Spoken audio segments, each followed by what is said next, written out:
There's a much bigger conversation needed to be had about Onezwa and Nara Smith. I'm a content creator myself and have been publishing food content online since 2012. As such, I have a different vantage point than most people sharing their opinions on the matter.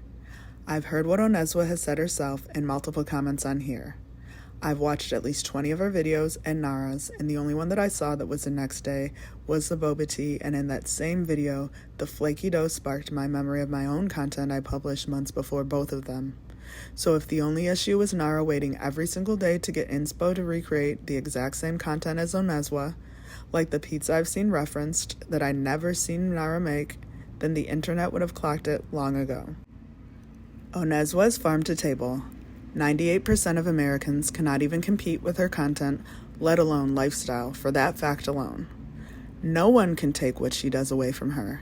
As content creators, we often get inspired by other content creators and give inspiration to our followers.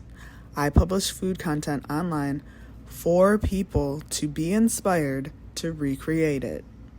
It would be strange for me to get upset by people doing just that, and even weirder to require some type of acceptable grace period before anyone else is allowed to make similar content that has been shared a million times before. The other complaint I've seen keep coming up is that Nara is a liar, making one comment on Onezwa's video saying she's an inspiration, but then saying she doesn't know her 4 months later when people called her out. I can't speak for her like everyone else on the internet apparently can, but what I will say is this. As someone who's been a content creator for 12 years now and has received tens of thousands of comments over the years and made thousands of comments in return and on other content creators' videos, I do not remember every single interaction, every account, every creator in the same way my 100,000 subscribers on YouTube, 50,000 followers on Instagram, and 11,000 followers on TikTok remember interactions with me. People are also overlooking the fact that her comment of support was on TikTok and the accusation was made on Instagram. Nara only follows 300 people on Instagram. If she were to click on Onezwa's page, she would see 0 connection and 0 interactions. So her saying that she doesn't know her could have simply reflected just that. I think there's also a large demographic that has never liked Nara and was quick to tear her down at the smallest opportunity. I think the biggest issue that most people are not speaking on is the fact that Nara is able to monetize her platform when Onezwa is not. South Africa, unfortunately, is not a location that TikTok allows monetization. I understand her frustration completely, but that has nothing to do with Nara monetizing her platform. Recipes were made to be shared, just like food is meant to be shared, in every culture, in every country, around the world. It has always been communal. Americans have a larger market share online than most countries. I think the best outcome from this whole discourse has been the spotlight pointed on Onezwa that's gained her increased visibility, new support from enthusiastic followers, and a much wider demographic that's being introduced to her amazing content. I've seen people comment that follower count, views, and engagement mean nothing, but that couldn't be farther from the truth. Brands absolutely care about these analytics when choosing who to partner with for campaigns, and with her increased American and international audience, she should be able to leverage that for more opportunities and monetization directly from brands instead of TikTok. There is more than enough space for both Onezwa's unique content and Nara's inspired content. We do not need to put one woman down to support another. People on the internet are so quick to cancel anybody over anything. With enough digging, I'm sure people could find receipts for every content creator on this app stealing something from another content creator. Someone even said Onezwa has done this to another creator, accused her of stealing her salt recipe.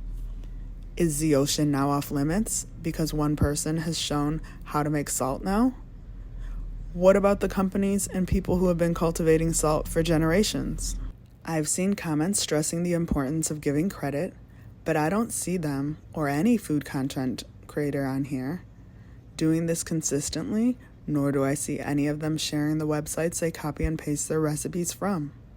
I don't think it's fair to publish content publicly, but then require only some content creators a grace period where they cannot jump on a trending recipe or recreate something that they see online that made them crave it the same day.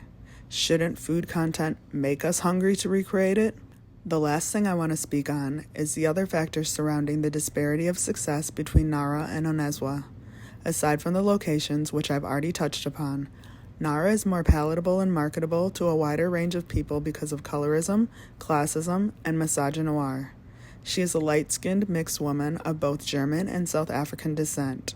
She is also a successful model married to another successful white American model that is the epitome of European beauty standards, with his blonde hair and blue eyes.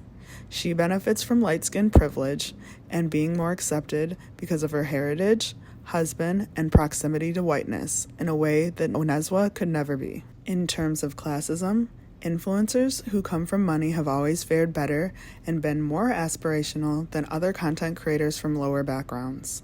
They have the perfect home with their perfect marriage and their perfect children and live the perfect life in their designer clothes, which in turn allows them to project the perfect image to the masses who devour that content up.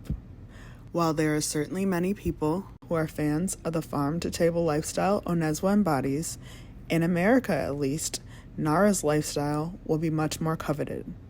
Nara's content formula consists of spend the day with me.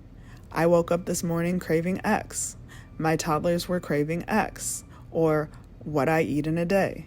And that formula works well for her and is relatable to most Americans, regardless of class. Onezwa's content is soothing to watch, but it's not aspirational for Americans because we can't go into our backyard to forage for lunch and kill our dinner. America is a capitalist country that thrives on consumerism. I think that's also a contributing factor in her inability to monetize her platform as much as she would like. She doesn't promote consumerism at all. Her lifestyle is living off the land organically. The typical brands that partner with American content creators might find it harder to partner with Onezwa because she doesn't use store-bought eggs, or milk, or chicken, or bread, or sauces, or butter, or cornmeal, or junk food. Since she makes everything from scratch, it's hard to even brainstorm things she could promote for other brands. As far as misogynoir goes, Nara fits within the stereotypical trad wife image. She is young, thin, above average attractiveness, has a proximity to whiteness, and portrays a life of leisure and is often helped by her husband. Onezwa, in contrast, is an African woman who by and large I see doing it all herself from sunup to sundown. She is darker and because of colorism, seen as less attractive, less feminine, and garners less support. I noticed on the South African side of the discourse, she was being invalidated by her fellow South Africans for speaking up. Being upset that someone else can monetize off your content when you cannot is valid. She was not being believed because of her darker skin tone and accused of just being jealous of Nara. This plays into the negative stereotype that Black women are loud, angry, aggressive, and bitter. From my vantage point, these are the bigger issues that are far more important than worrying about who's copying whose recipe that we all found on the internet.